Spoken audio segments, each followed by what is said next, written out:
लिल्लाहि मा अखज़ व लहू मा आता कुल्लुन इंदहु बिअजलिन मुसम्मा वल्तस्बिर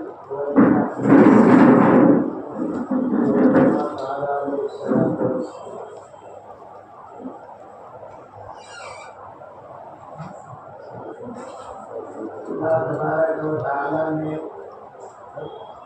इस दुनिया के निज़ाम को आनी और जानी बनाया है। कोई आता है, कोई जाता है, यही उसका सिलसिला है।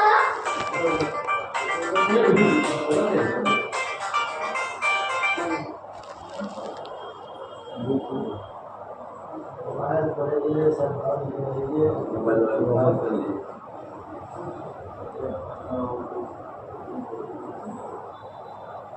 तो इस दुनिया का निज़ाम आने और जाने पर है। और इसमें एक खास बात है कि आना भी किसी का अपने खुशी से नहीं होता। हम कैसे आए हैं आज तो दुनिया में कोई नहीं बता सकता है। अल्लाह ताला ने उसको मार्ग में उतारा है। कोई है जो बताएगा और उसकी मंजूरी हुई तो अल्लाह ने भेजा, ऐसा कुछ नहीं। ये अल्लाह का अपना निज़ाम और ज़ाब्ता है, वो उसका कारखाना है। ये आलम उसको अपने उसूल और ज़ाब्ते से चलाता है और वो किसी के मशवरे का और किसी के सहारे का और सहायता का उसको कोई काम और ज़रूरत नहीं। सदा लाई आए, लाई हयात आए, सदा ले चली चल। जिंदगी का वक्त आया तो आगे, और मौत का वक्त आया तो मौत लेके चली। तो न जब हमारा आना इख्तियारी है न जाना इख्तियारी है। तो बुनियादी चीज़ यह है कि जो हमको ला रहा है वही ले जा रहा है, तो हमको इस पर राज़ी और खुश रहना चाहिए। सदमा अलग चीज़ है, लेकिन फैसले पर हमको राज़ी रहना चाहिए कि अल्लाह का जो फ़ैसला है वही हमारे हक़ में बेहतर है, चाहे हमारी समझ में आए या ना आए। तो जो यहाँ आया है उसको जाना होगा एक दिन। जब फना ठहरी तो फिर क्या 100 बरस का एक दिन। अगर आदमी किसी की उम्र हो तो 50 बरस मान लीजिए, 60 बरस है, और एक एक दिन 100 बरस का है, तब भी वो गिनती के दिन आज निकल तो खत्म हो जाएंगे। और अरबी में कहा है लिदू लिल मौत, बच्चा जन्म मरने के लिए। जब तक बच्चा नहीं है तो निकाह हो रहा है, शादी ब्याह कर रहे हैं, खुशियाँ कर रहे हैं, और अब निकाह होते ही पूरे ख़ानदान को, बिरादरी को इंतज़ार होता है कि बच्चा होगा। तो किसी को नाना बनने का इंतज़ार है, किसी को दादा का, चचा का, खाला, जितने रिश्ते हैं। एक बच्चा जैसे ही माँ के पेट से बाहर आता है, ये जितने रिश्ते हैं सब खुल जाते हैं। जब तक वो बाहर नहीं आ रहा है सारे रिश्ते के दरवाजे बंद हैं, लेकिन गोद में आते ही तमाम रिश्तों के दरवाजे खुल जाते हैं, खुशियाँ मनाई जाती हैं। तो आने से पहले तो इंतज़ार रहता है, और उसके लिए तरह तरह के इंतज़ामात हैं, तैयारियां हैं। आज के वक्त में वो भी शादी ब्याह पर कितने इंतज़ामात हैं, कितनी तैयारियां हैं, क्या क्या होता है। तो इंतज़ार जो है आने का तो होता है, और जब आदमी इस दुनिया में आ गया तो अब एक ही बाकी है कि उसको जाना। कोई हो नहीं सकता कि आ गया और आने के बाद जो जाएगा नहीं, जो आ गया उसको जाना जाना है, इसलिए आने तक इंतज़ार है। और आ गए तो अब एक ही काम है कि जाना है। अब इस आने और जाने के बीच का एक वक्त है, एक वक्फा है, जिसको हम उम्र कहते हैं। इतने साल के हैं, इतने साल की उम्र है, इतने साल जिंदा रहते हैं। तो हदीस शरीफ में तो इस उम्मत की उम्र जो है 60 से 70 बताई गई है। 60 साल की उम्र हो गई तो अब समझिए कि साल के एतबार से आपकी उम्र का खात्मा है। वही सुनना हज़रत मौलाना शाह अबरारुल हक साहब रहमतुल्लाह अलैह, जो हमारे शेख हैं, मुर्शिद हैं, वो फरमाते थे कि भाई जिसकी 60 साल की उम्र हो गई और अभी भी ज़िंदा है, 61 में, 62 में, 63 में है, तो वो ये सोचा करे कि अल्लाह ताला ने 1 साल का मौका दिया। हर साल में ये सोचे कि इस साल का मौका, फिर अगले के भरोसे न रहे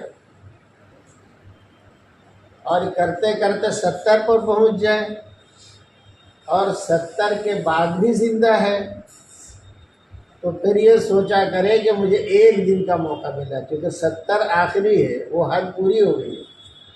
अब ये ऊपर से किसी किसी को अल्लाह ताला मौका देते हैं, तो अब वो ये न मनसूबी प्रोग्राम प्लानिंग न करे, वो तो बस ये समझे कि मुझे 1 दिन जीना है।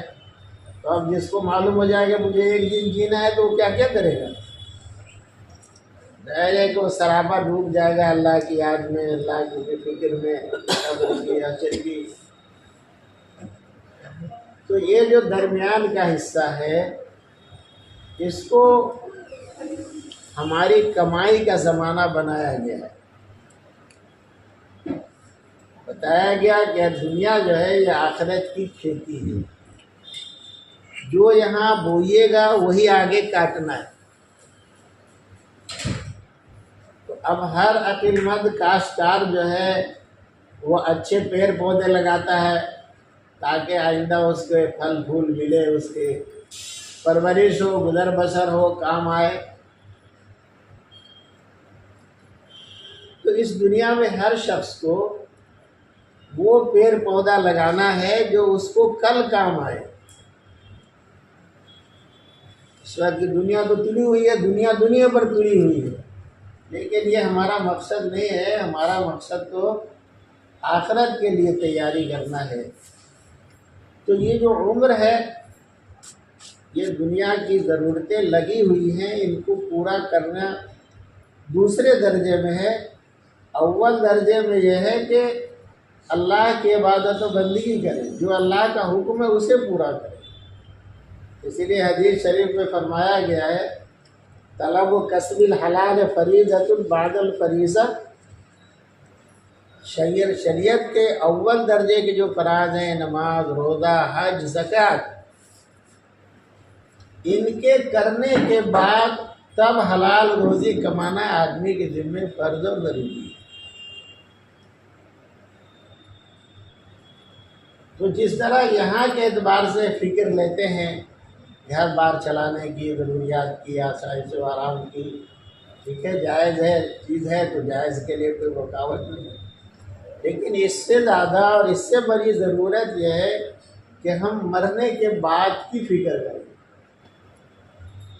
और मरने का नक्शा ये है जो मेरे और आपके सामने है कि वो मौत किसी को बता के नहीं आएगी।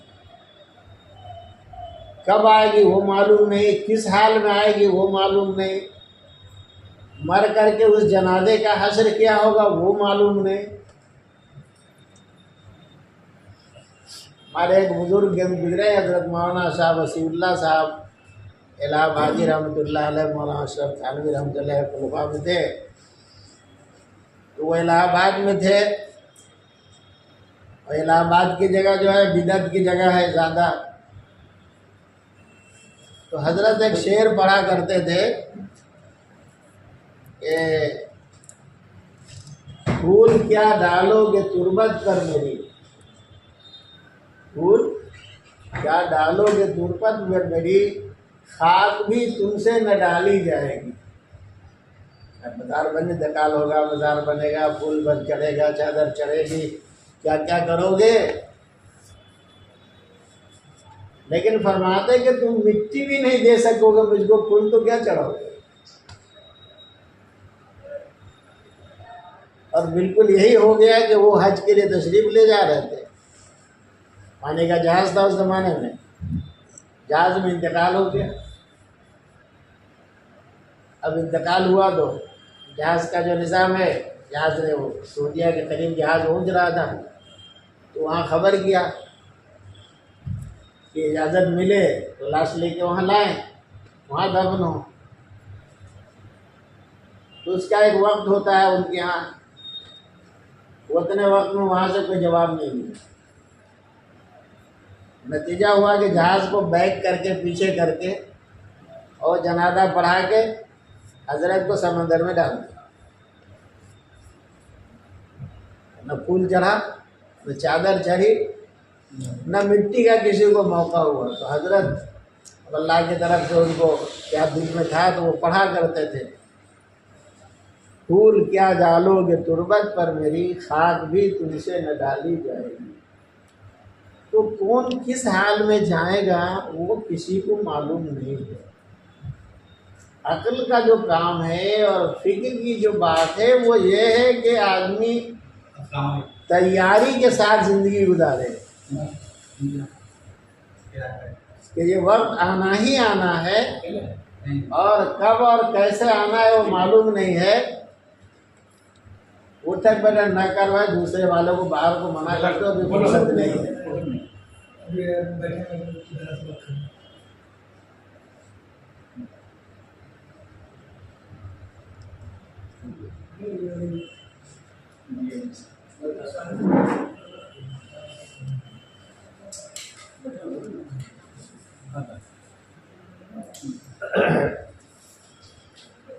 दूसरी बात एक सोचने की ये है कि अल्लाह ताला हाकिम भी है और हकीम भी है।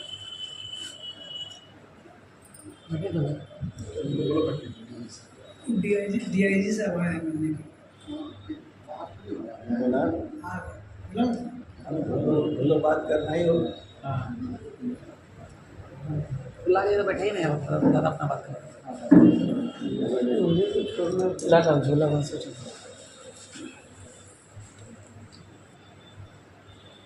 दादा का सामान मत छूना, गाना रखते हो तो ऐसे दिल बंद हो यार। दादा का सामान जहाँ वही रहे। अब रंदो, अब नहीं करने का।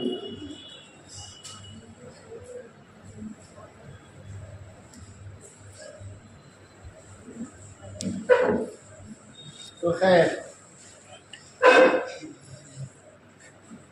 अब ये जाने वाले जा रहे हैं, तो ये जाना जो है ये गम और सदमे की चीज़ नहीं है। आप हो, मैं हो, कोई भी हो, जो किसी को रोता है उसकी मौत को कोई नहीं रोता है। सब अपनी अगराज को रोते हैं। हमको ये नफा था तो हमारा क्या होगा, हमको वो था तो हमारा क्या होगा। मौत जो है वो गम की चीज़ है ही नहीं। हदीस शरीफ में फरमाया गया, अल मौत जुस्रुम यूसिलुल हबीब इलल हबीब। मौत जो है आखिरत का पुल है, ये दोस्त को दोस्त से मिलाता है। बंदे जो है वो अल्लाह के दोस्त, और अल्लाह बंदों के दोस्त है, महबूब है। तो ये मौत आकर के महबूब को महबूब से मिला देती है। आदमी लाख बरस जिंदा रहेगा, मौत नहीं आएगी तो अल्लाह तक नहीं पहुँचेगा। तो इसीलिए अल्लाह तबारक व तआला का ये निज़ाम है। तो अल्लाह हाकिम है, ये उनका की हुकूमत है, जो हो रहा है ये उनकी हुकूमत है। और हकीम है, हकीम उसको कहते हैं कि जिसका काम बगैर मसलहत के नहीं होता है। उसका जो काम होगा उसमें कोई बारीकी होगी, कोई नफ़ा की चीज़ होगी इसके बगैर हकीम काम कर ही नहीं सकता।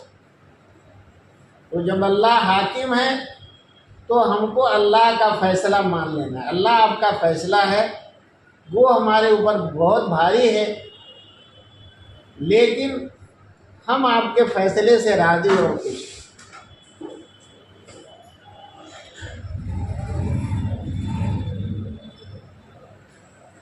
और आप हकीम हैं, हमको अपना बज़ाहिर इसमें नुकसान नज़र आता है, लेकिन चूँकि आप बग़ैर मसलहत के कोई काम करते नहीं हैं,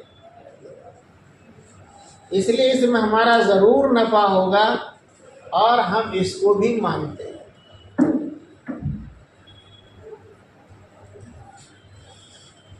एक तीसरी चीज़ ध्यान में ये रखने की है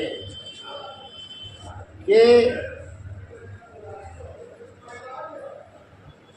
कोई भी चीज़, आप तो माशाअल्लाह आप लोग कारीगरी हैं, अब आपके कारखाने चश्मा में, दुकान में आए दिन चश्मे आते हैं, किसी का फ्रेम बदल रहे हैं, किसी का शीशा बदल रहे हैं, किसी का फुला कर रहे हैं, किसी का सिला कर रहे हैं, करते नहीं करते, रोज़ का काम है, तजर्बा है। लेकिन क्या ये तजर्बा कभी का है कि वो चश्मा वाला रोता हुआ रहे कि हमारा चश्मा दे दो, या वो बाहर में जाकर शिकायत कर रहा है कि भाई हमारा वो ऑप्टिकल वाला चश्मा रखे हुआ है, नहीं देता है।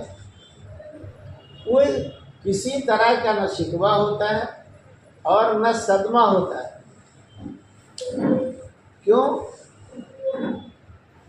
कि उसको ये यकीन है कि ये मेरा चश्मा चंद दिनों के लिए आँख से उतारा गया है, आज कल परसों वो चश्मा मुझे वापस मिल जाएगा। तो जो चीज़ आदमी के हाथ से जाती है और उसकी वापसी का यकीन होता है तो उस पर कोई सदमा नहीं होता है।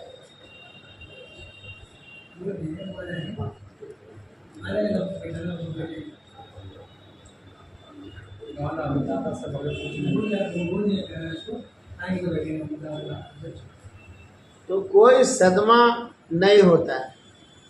यही हाल गाड़ियों का है, लाखों लाख की आपकी गाड़ी गैरेज में खड़ी है, आपको कुछ खबर नहीं है, तो अब गाड़ी गैरेज में खड़ी है, क्या है, मरम्मत में गई है, तो कोई सदमा नहीं होता। सदमा कब होता है कि जब चीज़ अपने हाथ से ऐसी निकल गई कि अब वापस नहीं आएगी। जैसे अब चोर डकैत जो भी ले जाता है, चला जाता है, तो सदमा होता है आदमी को। और उसमें एक और बात है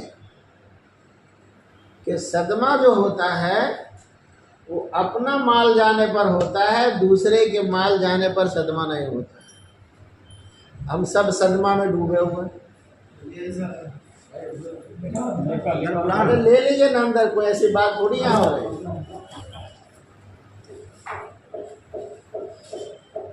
सदमा जो होता है वो अपनी चीज़ के जाने पर होता है, दूसरे की चीज़ चली जाए तो सदमा नहीं होता। अब ये कल एक कत्ल हुआ, उसके बाद कई जगह से खबर मिली कि वहाँ भी हुआ, वहाँ भी चाकूबाजी हो गई, यहाँ भी हो गई, यहाँ भी हो गई। और आए दिन अखबारात पढ़ रहे हैं, आजकल तो अखबार क्या कत्लगाह है, ऐसा ऐसा जुल्म, इसी तरह का कत्ल खून हो रहा है कि अक्ल काम नहीं करती है कि आदमी को क्या हो गया। ये तो जानवर से बदतर, शेर, चीते, कुत्ते, बिल्ली से बदतर हो रहा है। इंसानियत का कोई एहतराम नहीं है। आज का जो दौर है, आप लोग भी अपने जहन में रखिए कि बज़ाहिर ये समझा जाता है कि ये दौर जो है बहादुरी का, बहादुरी क्या, गोली मार दी, बहादुरी क्या, चाकू मार दिया, बहादुरी क्या, फुला कर दिया। ये असल में बहुत बड़ी बुज़दिली है। बहादुरी यह है कि दुश्मन को जिंदगी भर खाक छलवाइए, ये बहादुरी है। बुला लो ना भाई। अब तो वो कर रहे तो करे, ठीक है। हाँ करने दें ना। अरे करने दीजिए ना, छोड़ दीजिए ना, मत जाया करिए आप। और आएंगे तो सीधा खुला रखिए, बात उसके उलट पुलट होती है। तो अपनी चीज के जाने का सदमा होता है, पराई की चीज के जाने का सदमा नहीं होता। आए दिन हम डकैती की खबरें पढ़ते हैं, कई दिन बैठ कर रो रहे, आए दिन कत्ल हो रहा है, कब हमारी आंखों में आंसू आएगा। तो जब ही सदमा होता है कि चीज की वापसी की उम्मीद नहीं है और चीज भी अपनी हो, तो सदमा होता है। अल्लाह के रसूल सल्लल्लाहु अलैहि वसल्लम की साहबजादी हजरत ज़ैनब रज़ी अल्लाह ताला अन्हा के गोद में बच्चा था, उसका इंतकाल होने लगा। तो हुजूर सल्लल्लाहु अलैहि वसल्लम को खबर किया अब्बा जान को कि मेरा बच्चा गुजर रहा है, आप तशरीफ़ लाइए।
जी, तो हज़रत फातिमा रज़ी अल्लाह ताला अन्हा ने खबर भेजी कि आप तशरीफ़ लाइए हमारे पास, खामोश हो जाएं।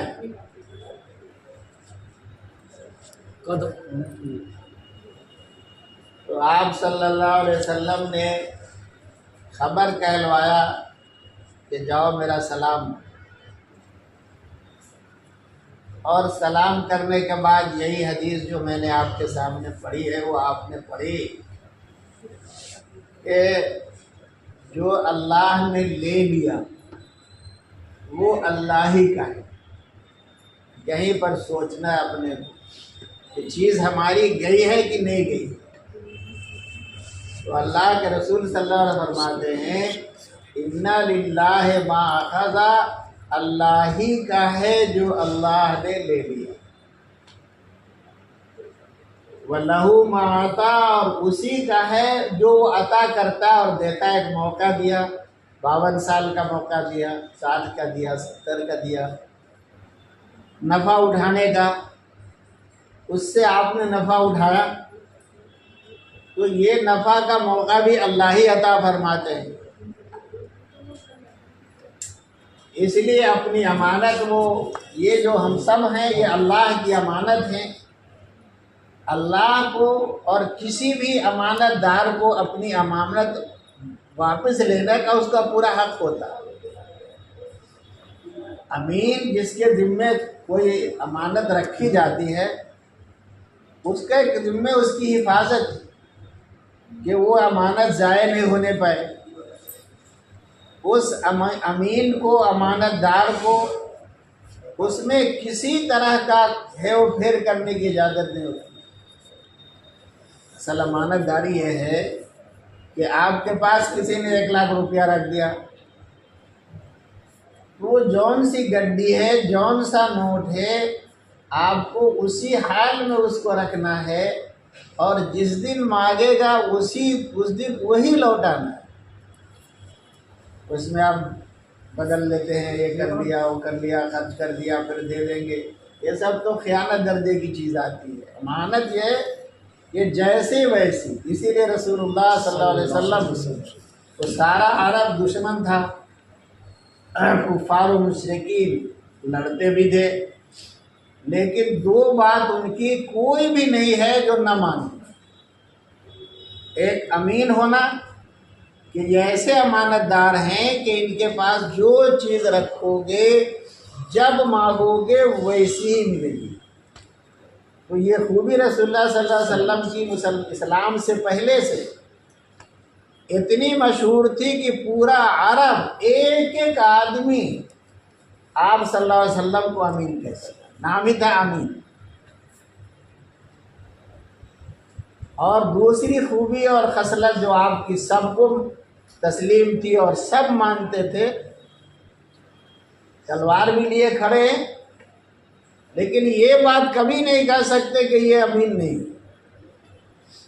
इसीलिए हुजूर सल्लल्लाहु अलैहि वसल्लम जब हिजरत कर रहे हैं, मदीना मुनव्वरा वापस तशरीफ़ ले जा रहे हैं मक्का छोड़कर, तो उस दिन हज़रत अली रज़ी अल्लाह ताला अन्हो को अपने साथ नहीं लिया, हज़रत बकर सिद्दीक़ रज़ी अल्लाह अन्हो के साथ गए और हज़रत अली रज़ी अल्लाह ताला अन्हो को अपनी जगह रख दिया। किस लिए? कि मेरे पास लोगों की अमानतें हैं, अली एक एक की अमानत कल अदा कर देंगे, तब अली का सफ़र होगा, ताकि कल को ये न कह सके कि मोहम्मद तो अंधेरी रात में भाग गए और हम सब की अमानत लेके चले गए। तो इसलिए आपको सारा अरब अमीन मानता था और दूसरे आपको सादिक कहता था। अमीन और सादिक, अमीन तो समझ गए आप, सादिक सच्चा, जिसके ऊपर झूठ का कभी कोई तजर्बा हुआ ही नहीं।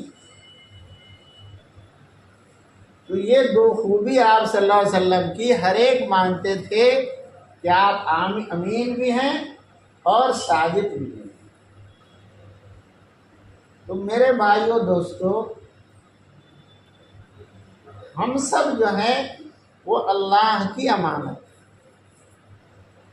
और हमारे जिम्मे ये हाथ, पाँव, आँख, कान, नाक सब ये अल्लाह की अमानत। इसीलिए हमारा जो असल काम है कि अल्लाह के हुक्म के मुताबिक जीना। आँख भी अल्लाह के हुक्म पर चले कि किसी पराई औरत को किसी गलत जगह पर हमारी निगाह नहीं पड़े, हमारा कान कोई किसी की बुराई न सुने, हमारा कान गाना बजाना न सुने, बुराई न सुने, हमारी ज़ुबान से कोई गंदी बात न निकले जिससे किसी को तकलीफ़ पहुँचे।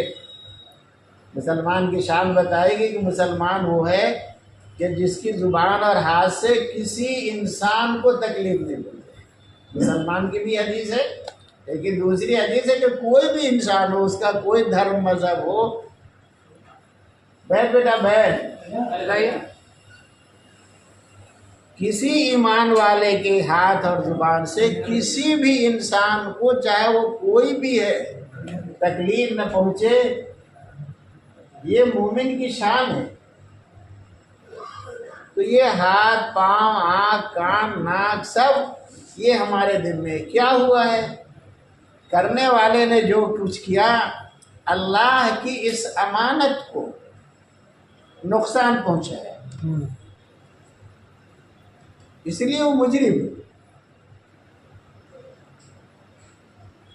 ये जो वजूद हमारा है, ये जिस मकसद के अल्लाह ने रखा है, इसको उस काम के लिए है। अब उस मकसद के खिलाफ कोई कदम उठाता है तो वो अल्लाह का मुजरिम है, कसूरी। इसीलिए कातिल का ठिकाना जहन्नम है। जवाब छोड़।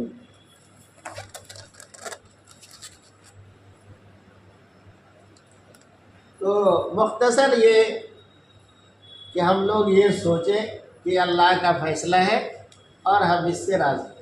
हमको अगरचे फ़ायदा नहीं समझ में आ रहा, लेकिन हमारा नफ़ा इसी में। जैसा कि कल मुफ्ती साहब ने भी बात अर्ज़ की थी परसों, और मैंने भी अर्ज़ की थी, और अभी भी है कि हमारे सामने ये बहुत हौलनाक बात है, ख़तरनाक है, तकलीफ़ दे सब है, लेकिन शहादत होना ये यकीनन, अब बजाय तो कोई वाले बुजुर्ग भी नहीं है, वो फला चिला नहीं है, आपके बीच के आदमी है, खूबियाँ बहुत सी हैं। अल्लाह को कोई ना कोई बात उसकी पसंद हो गई है बंदे की, जिसकी वजह से अल्लाह ने उसको ये मौत दिलाया। अब जाहिर है नमाज का हिसाब होगा तो जन्नती बन पाएंगे हम, ज़कात का, हज का, हमारे तो सब अमाल खोटे हैं, किस पर मिलेगा इनाम? तो अल्लाह ताला बख्शिश का बहाना बनाते हैं। फारसी में कहा, रहमत हक बहाना में जोयत, बहाना में जोयत। अल्लाह बख्शने के लिए बहाना तलाशते हैं, कीमत नहीं तलाशते कि बहुत सारा क्या लेके आया, किसी बहाने पर बख्श देते हैं। इतने बड़े बड़े लोग हैं, अल्लाह वाले हैं, आलिम हैं, क्या क्या गुजरे, लेकिन उनको खाम में किसी दिन देखा, बख्शिश पूछा। एक सैयद इमाम रिफाई रहमतुल्लाह अलैह, एक बुज़ुर्ग हैं, वो इतने बड़े बुज़ुर्ग हैं, इतने बड़े हुज़ूर सल्लल्लाहु अलैहि वसल्लम के आशिक़ थे कि जब वो हज पर गए तो हज पर सलाम किया रोज़ा अक़दस पर, और कहा कि दादा, हमारी रूह तो हमेशा आपके पास आती थी, लेकिन आज हम आपके पास आए हैं, आप ज़रा अपना हाथ कब्र से निकाल लीजिए कि मैं बोसा ले लूँ।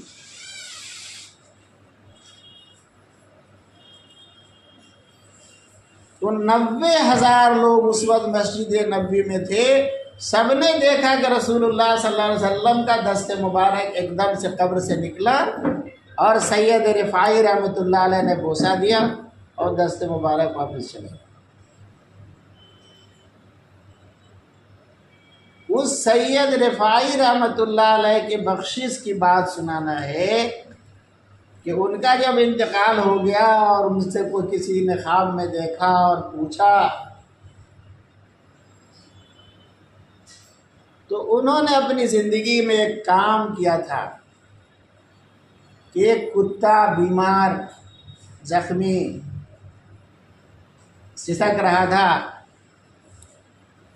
हज़रत ने उसका इलाज दवा किया और उसको अपने रज़ाई में रखा।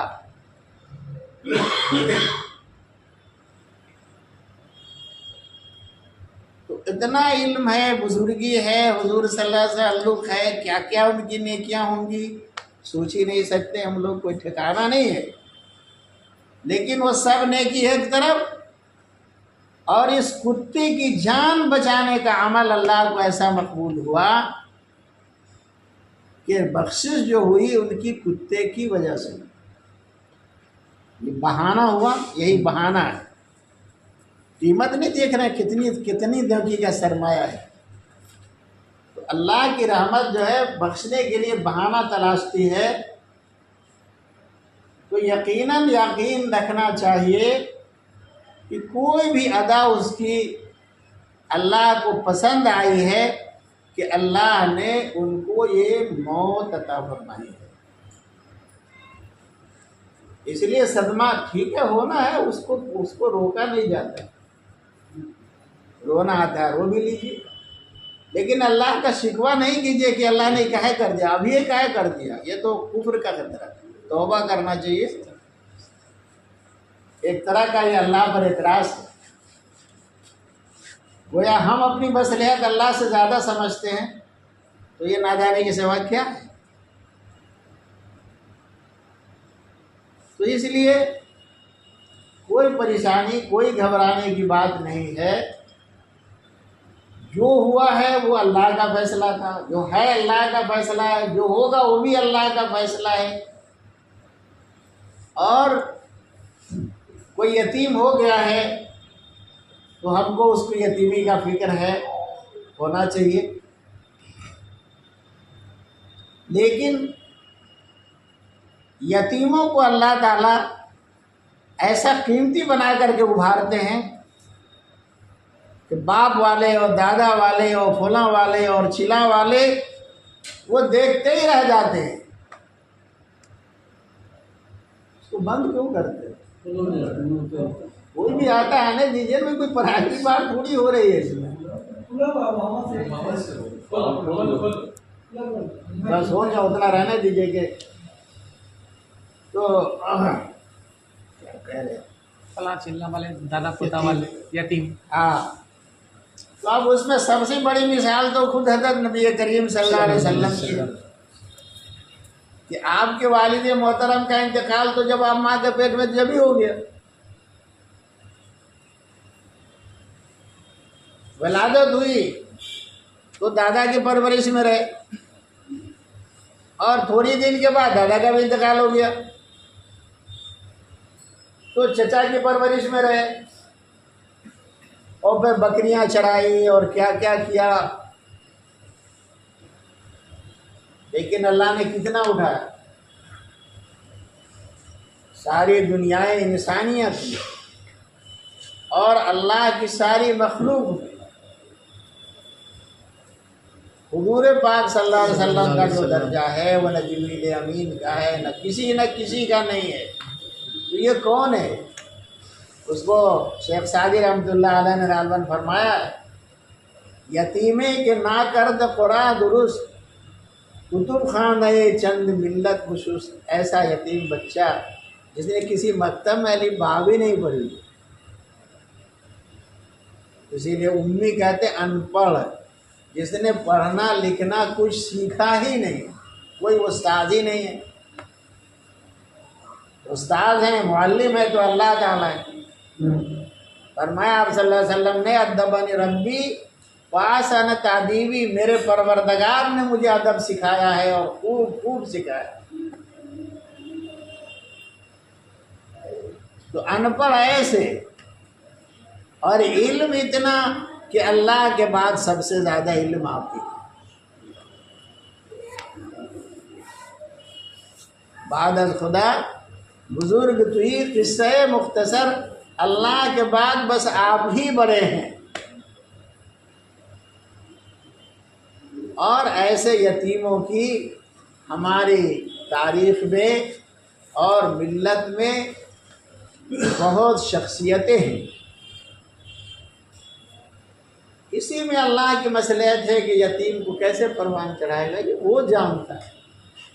अब मसला आता है कि जैसे मैंने अर्ज़ किया कल भी, कि अब अल्लाह ये देखना चाहेगा कि ये जो आंसू बह रहे हैं ये आंसू दिल के हैं कि ये आंखों आंखों तक के हैं, दिखावे के हैं। ये दिल के आंसू हैं, तो हर शख्स उसका गम लेने के लिए तैयार होगा, गम को ओढ़ेगा और अल्लाह को ये दिखाएगा कि बारी ताला ये मौका हमारे पास आया तो हम आपके और आपके रसूल सल्लल्लाहु अलैहि वसल्लम के तरीके और सुन्नत के मुताबिक अपना सब कुछ निछावर करने के लिए तैयार। यतीम के सर पर जब इस तरह कोई मोहब्बत से शफकत के हाथ फेरता है तो जितना बाल उसके सर में उतनी इसको नेकी मिलती। तो एक मौका है। तो आका सल्लल्लाहु अलैहि वसल्लम ने फरमाया कि जो अल्लाह ने ले लिया वो भी अल्लाह ही का है और जो दिया हुआ है वो भी अल्लाह ही का है। वाले कुल्ले अजलिम वसम्मा, और हर चीज का एक वक्त मुकर्रर है, मरने का, जीने का, हालात का, जो भी है। लेकुल्ले अजलिम मुसम्मा, हर चीज का एक वक्त मुकर्रर है। उस मुकर्रर वक्त के आगे कोई चीज न आगे होगी न पीछे होगी और न बगैर हुक्म खुदाबंदी के वो चीज टल सकती है। तो फरमाया कि हर चीज का वक्त मुकर्रर है। फल तस्बिर वल तहतसिब, फिर करना क्या है? फरमाया आका सल्लल्लाहु अलैहि वसल्लम ने सब्र इख्तियार।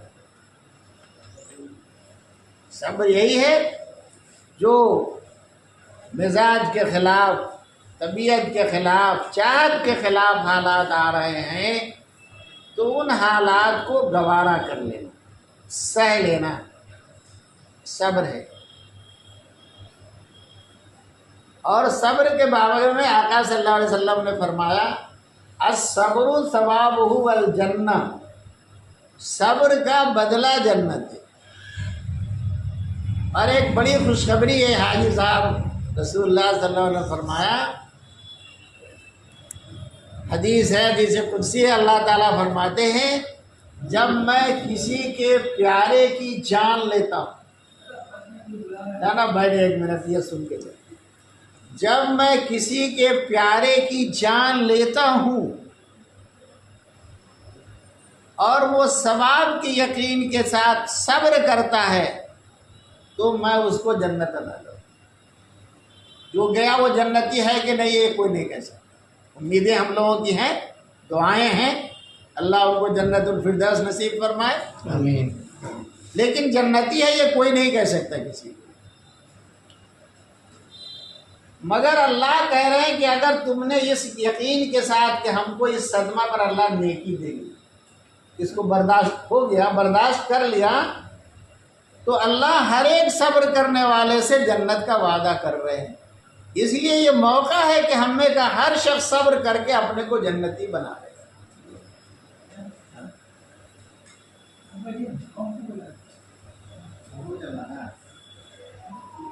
अब जब बुलाएंगे तो बारी बारी जाइएगा, बैठे रहिए।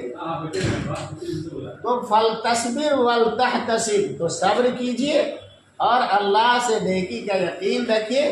तो अल्लाह कहते हैं जब मैं किसी की प्यारे की जान लेता हूँ और वो सब्र करता है और यकीन रखता है कि अल्लाह मुझे अजर देंगे, तो मैं उसको जन्नत अता करता हूँ। इसलिए हमारे घर में माँ हो, बहनें हो, बेटियाँ हो, बहू हो, जो भी हैं और हम सब हैं, ऐसा सब्र करें कि अल्लाह हम सबको तो जन्नती बना ही दे। ये है मौका। इसी के साथ गमी और खुशी दोनों मौक़ों पर इल्म की कमी से, रस्म और रिवाज के दबाव से, समाज के दबाव से बहुत से वो काम होते हैं जो गैर ज़रूरी होते हैं या दुरुस्त नहीं होते हैं, सुन्नत और शरीयत और अल्लाह के हुक्म के ख़िलाफ़ होते हैं। इसलिए इस मौके पर इस सिलसिले में भी होशियार और चौकन्ना होना चाहिए कि हम कोई काम ऐसा न कर गुजरे कि जो अल्लाह रसूल की नाराज़गी का सबब बने। तो उस सिलसिले में एक रिवाज तो इस वक्त बढ़ रहा है, उसके रोकने के लिए हम लोग फिक्रमंद हैं कि अब जो मौतें हो रही हैं तो ये मौत जो है गम के बजाय वलीमा का मंजर होने लगा है। दुमन गोश्त पक रहा है, बिरयानी पक रही है, फलां हो रहा है, चिला हो रहा है। अरे मौत हुई है और इधर जश्न हो रहा है, मेहमानों के लिए ये खाना वो खाना तैयार हो रहा। इसे क्या मसला है? वो भी आज के वक्त में हर शख्स अपनी सवारी लेके आता है, जनाजा करो अपने घर भागो, हमारे यहाँ वापस आने की क्या जरूरत है? लेकिन लोग ऐसे इंतजामात करते हैं कि वलीमा में नहीं होता। और अगर ये काम बाहर वाले करते हैं, रिश्तेदार करते हैं और सही अंदाज पर करें तो उसकी कोई गुंजाइश हो सकती है, लेकिन मय्यत का घर वाला खुद भी करता है। ये गम का दिन है, सदमे का वक्त है। अब एक तरफ सब रो रहे हैं और दूसरी तरफ बारातियों के लिए खाना तैयार हो रहा है। तो ये सदमा और खुशी दोनों एक साथ नहीं रहना है। सदमा है, सदमा ही है, उसको ईद नहीं बनाना है। हाँ, झेलना है उसको, सहना है उसको, लेकिन उसको ईद नहीं बनाना है कि अब हमारे यहाँ देख चढ़ें और लोग खाना खाएं और ये हो और वो। तो मय्यत वाले के घर में 3 दिनों तक कोई दावती नहीं, खाना नहीं बनना चाहिए, जायज़ दुरुस्त नहीं। कोई ख़ास मेहमान आपके ऐसे हैं जिनको रहना ही रहना है, तो जो आप खाएंगे, जैसे खाएंगे उनको खिलाएं। लेकिन अब ये बाज़ाब्ता मेहमानों के लिए इंतजामात हो रहे हैं, वो हो रहा, ये हो रहा, और जनाजा वालों के लिए हो रहा है, ये बिल्कुल गलत तरीका है जो इस वक्त राइज हो गया है और ये बढ़ने लगा है। हम लोग ऐसा ऐसा मंजर देखते हैं आंखों से कि अक्ल दंग रहती है कि इतना वलीमा में भी नहीं होता।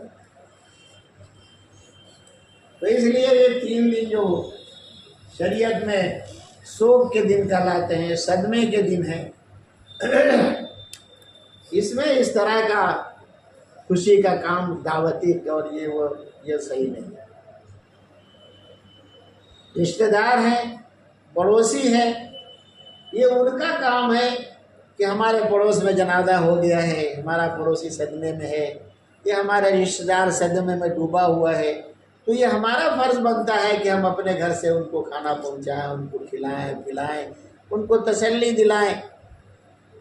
ये पड़ोसी का हक़ है, ये रिश्तेदारों का हक़ है, न कि मय्यत वाला खाना पका पका के खिला रहा है और बांट रहा है। बिल्कुल दुरुस्त और नादुरुस्त और नाजायज़ अमल है। इसलिए इस तरह की चीज़ से परहेज़ करना है। दूसरे, सदमे का दिन 3 दिन है, चौथे दिन अब कोई सदमा नहीं करना है। याद आती रहेगी, दिल टूटता रहेगा, लेकिन अब काम काज सब में लग जाना है, ताकि काम काज में लगेंगे, ज़हन बटेगा, ख्यालात बदलेंगे।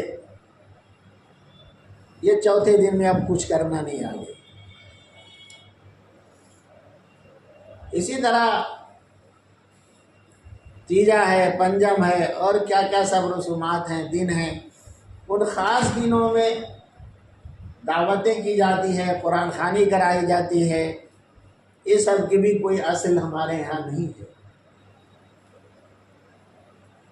आपको सदका खैरात करना है, अच्छी बात है, आप खामोशी से सदका कर दीजिए और अल्लाह से दुआ करिए कि अल्लाह ताला इसका जो सवाब मुझे मिला, ये सवाब मैंने फ़लाँ की रूह को और तमाम मुस्लिमीन को बख्श दिया।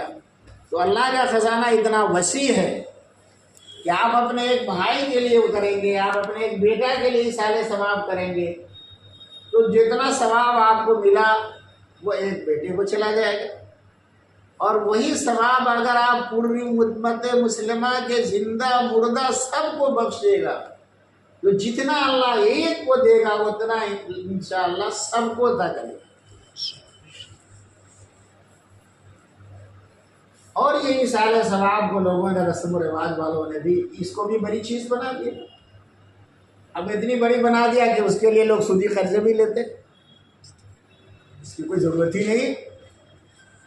इसाले सवाब तो आप 5 रुपया सदका कर दो, उसका कर दीजिए। आप 3 मरतबा कुल अल्लाह शरीफ पढ़ लीजिए तो एक कुरान ख़त्म करने का सवाब देते अल्लाह ताला। तो 3 मरतबा कुल अल्लाह कर पढ़ के बख्श दीजिए।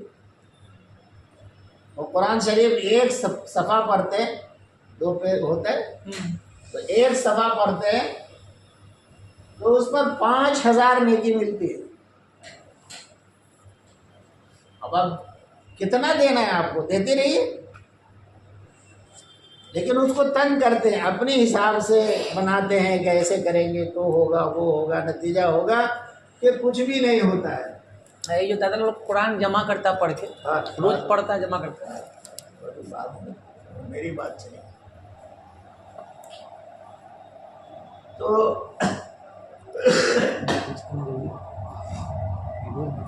कुरान खानी जो है, इसके लिए न पूरा पढ़ना शर्त है, न आधा, न चौथाई, न एक हर्फ अगर पढ़ते हैं, हर्फ, तो एक हर्फ पर 10 नेकी मिलती है। अलिफ लाम मीम के बारे में रसूलुल्लाह सल्लल्लाहु अलैहि वसल्लम फरमाया, तो बोलने में हम लोग एक लफ्ज़ बोलते हैं अलिफ लाम मीम, तो मतलब हुआ कि एक लफ्ज़ हुआ, लेकिन वो पढ़ने में आता है अलिफ लाम मीम 3 हर्फ बुलाता है। तो हुज़ूर सल्लल्लाहु अलैहि वसल्लम फरमाते हैं कि मैं ये नहीं कहता हूँ कि ये एक लफ्ज़ है, अलिफ अलग हर्फ है, लाम अलग हर्फ है, मीम अलग हर्फ है। अब उस एक हर्फ उसके पढ़ने पर 30 नेकी मिल गई। और फिर कुरान शरीफ के सिलसिले में हजरत अली रज़ी अल्लाह ताला अन्हु से रिवायत मनकूल है कि कुरान को आदमी नमाज में पढ़ता है, पढ़ते ना अपने लोग, तो नमाज में जो कुरान पढ़ा जाता है उसमें एक हर्फ पर 100 नेकी मिलती है। अब ये 30 था, अब नमाज में पढ़ते ही 300। और बाहर नमाज के अगर पढ़ते हैं, वज़ू के साथ तिलावत कर रहे हैं, तो 50 नेकी मिलती।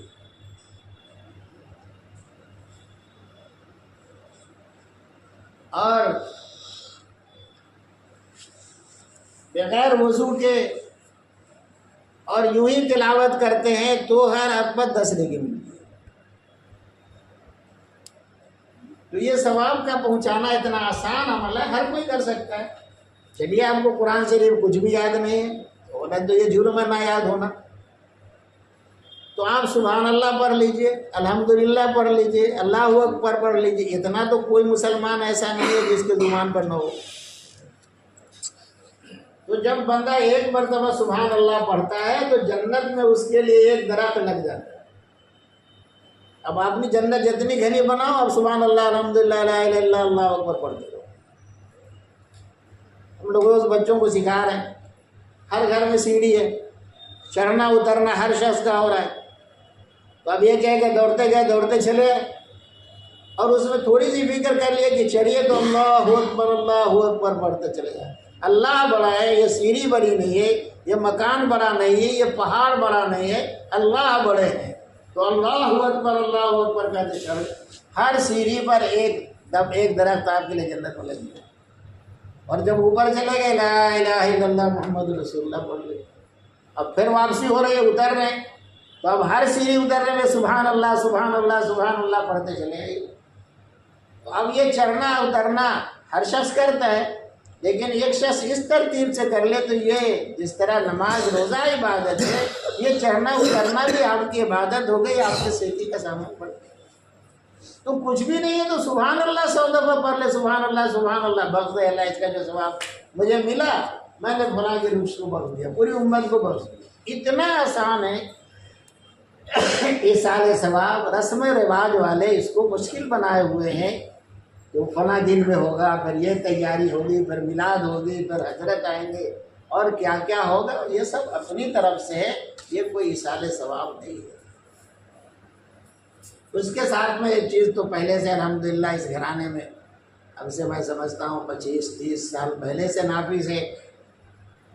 पहले आप लोगों के घरों में जामे मस्जिद मदरसे से कुरान खाने के लिए बच्चे शाबान में आया करते थे, कुरान शरीफ लेके जिद लिए फिर रहे हैं, इतना बड़ा उतना बड़ा, वो कुरान आता है नहीं आता है, 10 लड़का मांगा है 10 भेज दिया, 20 मांगा 20 भेज दिया।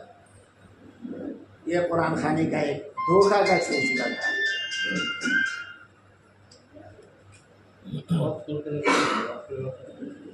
तो जब मदरसा इमदादिया अशरफिया कायम हुआ है यहाँ पे,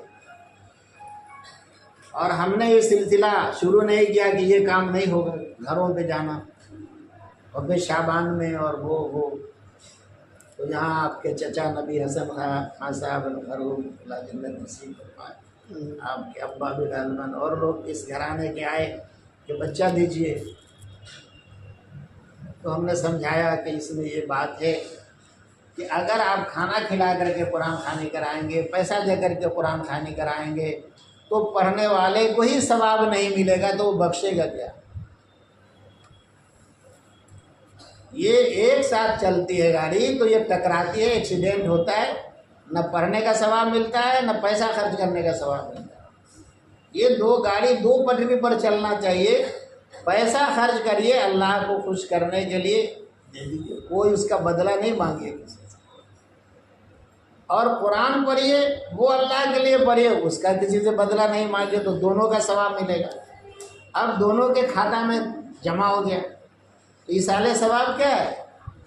ईसाले सवाब का मतलब है अपने खाता से मय्यत के खाता में सवाब मुंतकिल है, जो अकाउंट होता है, बस यही मामला है। तो जिसके खाते में होता है उसका चेक जो कैश हो जाता है, नहीं तो रिजेक्ट हो जाता है। तो जिसने अल्लाह के लिए पढ़ा ही नहीं, पेट के लिए पढ़ा, खाना के लिए पढ़ा, जेब के लिए पढ़ा, तो उसको तो खुद ही सवाब नहीं मिला, वो हमारे मय्यत को क्या बख्शेगा, तो खाली खाता है। तो इसलिए हमने मदरसे में निज़ाम बनाया कि जहाँ तो रोज़ लोग पढ़ते हैं, कोई मतलब नहीं है कि अब जब खबर आ जाती है फलां का इंतकाल हो गया, दुआ हो जाती है। अब आपके यहाँ 10 आदमी आएगा, मदरसे में 500 लोग पढ़ रहे हैं, 500 मिल करके दुआ करते हैं। ये कनवा में भी था तो हमने वहाँ तोड़ा उसको। तो ये इस सारे सवाब का यह है कि आपको माल खर्च करना है वो खामोशी से जहाँ करना है करिए, जिसे वो तिलावत करना है वो तिलावत करके बख्श दे, बदला कोई किसी का न ले, मुझे मिलेगा, और नहीं तो दोनों ज़ाया हो जाएंगे। तो अल्लाह के फजल से हमारे घरों में आज बच्चे बच्चियाँ सब तिलावत करना जानते हैं। कुछ न कुछ अपना मामूल ज़िंदगी बनाइए कि हम रोज़ाना सुबह को इतना कुरान पढ़ के अपने बाप दादा पूरी उम्मत मुस्लिमा को बख्शा करेंगे। हमारा रोज़ का मामूल है, देवबंद हम गए तो वहाँ एक तकरीर हुई हमारे उस्ताद की, हज़रत मौलाना सालिम साहब रहमतुल्लाह अलैह की। तो उन्होंने ये बताया कि भाई अपनी ज़िंदगी में बनाओ इसको, ये नहीं कि आज बैठे इसाले सवाब कर दिया, सारी ज़िंदगी करो। तो तब से अल्हम्दुलिल्लाह करते हैं कि रोज़ाना सुबह को कुछ ना कुछ तिलावत होती और उसको पूरी उम्मत को बख्शते हैं। ये आप भी कर सकते हैं, हर कोई कर सकता है।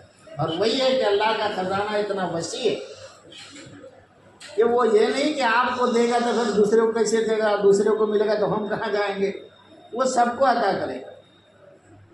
इसलिए आज तमाम बहनों से, बेटियों से, बहुओं से, बच्चों से, बच्चियों से, अजीज़ों से, दोस्तों से, सबसे ये दरख्वास्त है कि हम सब लोग सब्र का दामन मजबूती से पकड़ें और अल्लाह के फ़ैसले पर अल्लाह से कह दें, अल्लाह जो हुआ है हम आपसे राज़ी हो, हमको आपसे कोई शिकवा नहीं, शिकवा तो जालिम से करेंगे इंशाअल्लाह। अब उसके चर्चे बहुत नहीं करना है, बस सबको अपने अपने काम में लग जाना है। बस घर में यह है कि शरीयत ने बेवा को 4 महीने 10 दिन का शोक का वक्त दिया है। उस शोक का मतलब ही समझना चाहिए। शोक का मतलब ये नहीं कि बैठ के रोती रहे, गाती रहे, सदमा को दोहराती रहे, ताज़ा करती रहे जख्म को, नहीं। वो शोक का मतलब ये है कि 4 महीना 10 दिन बनाओ सिगार नहीं करेगी, शौहर के लिए जो बनाव श्रृंगार होता था, ये कपड़ा पहनना, वो कपड़ा पहनना, ऐसा बाल करना, ये करना, जो होता है, ये चीज़ें नहीं करना है। ये नहीं मतलब है कि बैठ करके आपको रोने का और धोने का है रोने को जी चाहे कभी रो रही है, रोना है तो उस वक्त दुआ करना चाहिए। वो कबूलियत की घड़ी है कि आंखों से आंसू बह रहे हैं, दिल टूट रहा है, उस हालत में अल्लाह से जो मांगना है मांगना चाहिए, उसको ज़ाया नहीं करना चाहिए। अल्लाह ताला मुझे और आप सबको नेक तौफीक अता फरमाए। सब लोग सूरह फातिहा और कुल हुवल्लाह शरीफ की दफ़ा पढ़ लें, जिनको याद है।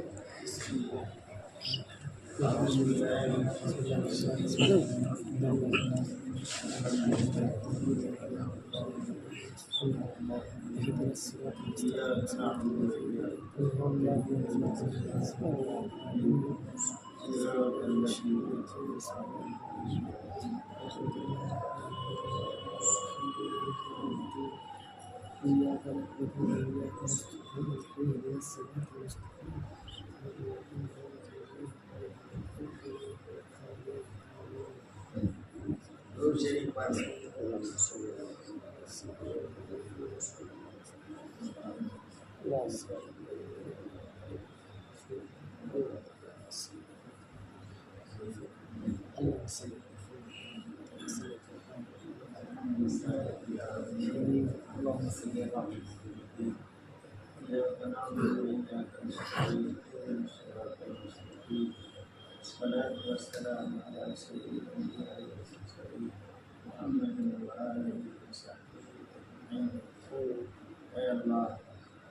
हमने तिलावत किया उसे कबूल करना, अल्लाह उसे कबूल करना, अल्लाह उसका सवाब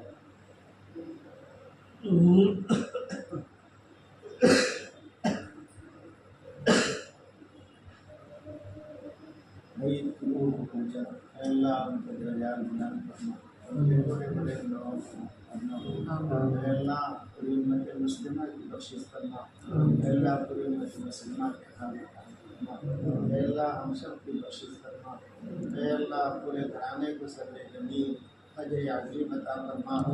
अल्लाह अल्लाह हमारे एतबार से बड़ा सदमा है, अल्लाह बड़ा सदमा है, अल्लाह हम कमज़ोर और नातवा हैं, अल्लाह हमारे लिए बोझ भारी है, अल्लाह आपकी तरफ से आया है, अल्लाह आप इसे आसान फरमा दीजिए, अल्लाह आसान फरमा दीजिए, अल्लाह पूरे घराने की, अल्लाह बेवा की, यतीम बच्चों की, बच्चियों की, अल्लाह सबके कफील।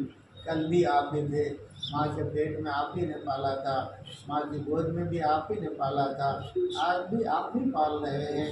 ज़ाहिरन हमारे सामने शक्ल फूल की नज़र आती है, लेकिन आपके पास तो अल्लाह सब मौजूद है। अल्लाह इन बच्चों की हिफाजत फरमा, अल्लाह इनकी बेहतर से बेहतर तालीम और तरबियत का इंतज़ाम फरमा।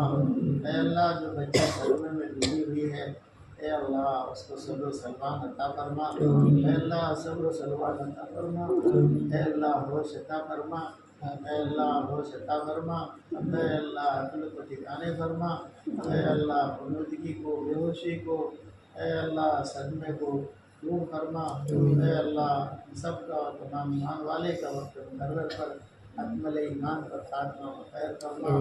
अल्लाह जिन लोगों ने दुआओं के लिए कहा है, लिखा, उम्मीद रखते हैं, अल्लाह उन सबको मुकासिद हसना में कामयाबी अता फरमा। अल्लाह हम सब की और तमाम ईमान वालों की जायज़ पूरी फरमा। अल्लाह हम आपसे तमाम भलाई मांगते हैं जो हज़रत नबी करीम सल्लल्लाहु अलैहि वसल्लम ने मांगी है। अल्लाह उन तमाम शुरूर से हम सब की हिफाजत फरमा जिनसे नबी पाक सल्लल्लाहु अलैहि वसल्लम ने आपकी पनाह मांगी है। जज़ल्लाहु मुहम्मद सल्लल्लाहु तआला अला खैर खल्क़िही मुहम्मद व आलिहि व सहबिही अजमईन बिरहमतिका या अरहमर राहिमीन।